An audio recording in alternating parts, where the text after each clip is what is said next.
Сәлем достар, One Piece әлемінде көптеген күшті кейіпкерлер бар, бірақ олардың ішінде жанкүйерлердің ерекше құрметіне ие болған адам ол Зоро.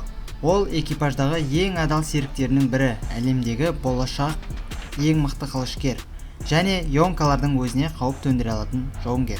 Бүгін сендер Зоро туралы көп адам біле бермейтін 30 қызықты фактіні білетін боласыңдар. Ендеше біз бастаймыз.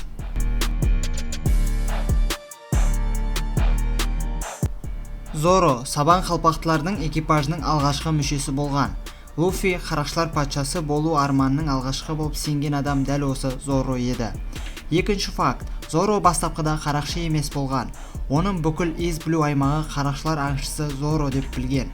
Ол қарақшыларды ұстап сыйақы үшін өткізетін болған. Үшінші факт, Зороның аты Роронао Зоро. Бұл есім 19 ғасырдағы атақты француз қарақшысы Франсуа Оленноның есімінен шабытталған.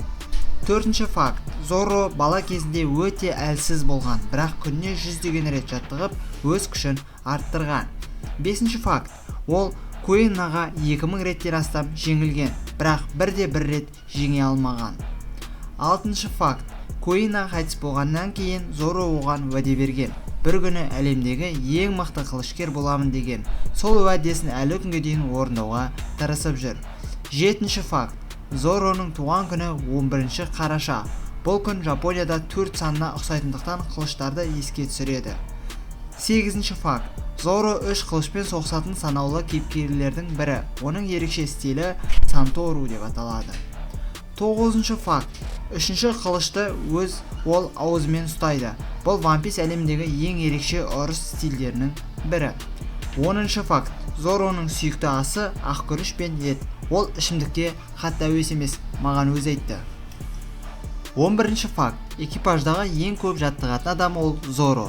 Кеме үстінде де жаттығуын тоқтатпайды.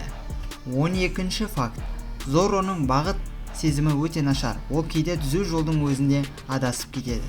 13-ші факт, кейбір жанкүйерлер Зороның бағыт таба алмауы қарғысқа ұшыраған қылыштармен байланысты деп есептейді.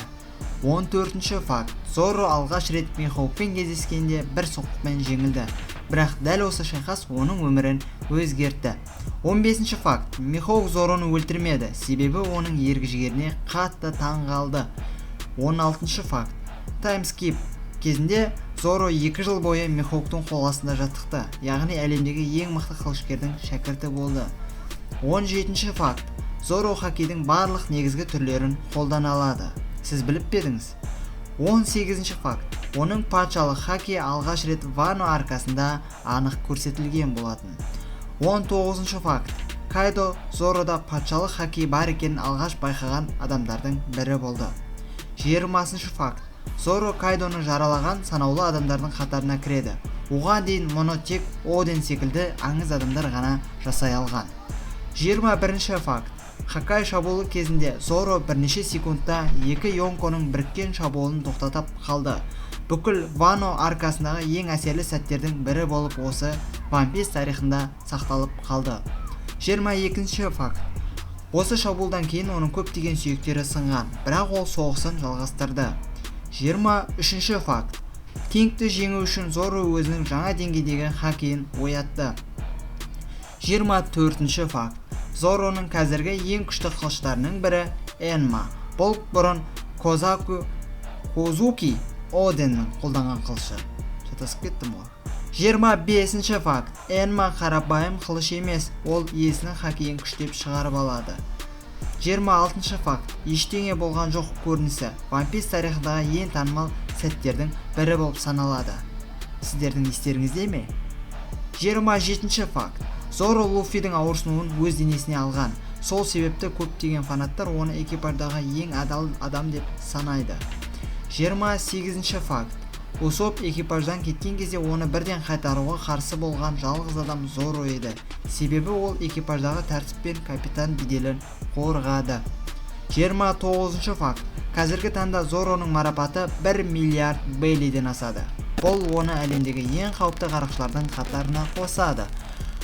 Бізде соңғы факт, 30-шы факт. Зороның соңғы мақсаты өзгерген жоқ. Ол әлі күнге дейін Дракул Михоукты жеңіп әлемдегі ең мықты қылышкер болуды армандайды. және көптеген фанаттардың ойынша бұл күн жақындап қалды деп есептелінеді. Міне достар, біз бүгін Зорро туралы сіз білмейтін What's фактыны айтқан болатымыз. Егер сіз білетін фактілер айтылған болса, біз айтпаған фактілер болатын болса, комментарийге жаза кетіңіздер. Осы фактілердің қайсысы сізді ең таңғалдырғаны? Зорроның патшалық хоккейі ме, Кайдоны жаралағаны ма, әлде ештеңе болған жоқ деген мықты One Piece тарихындағы сәттері ме? Пікірге жазып кетуді ұмытпаңдар. Лайк басып арнаға тіркеліңдер. Келесі видеода кездескенше. Келесі видеода кім туралы What's факт шығарайық? Комментарийге жаза кетіңдер. Сіздермен бірге Нурик Жақып. Сау болыңыздар.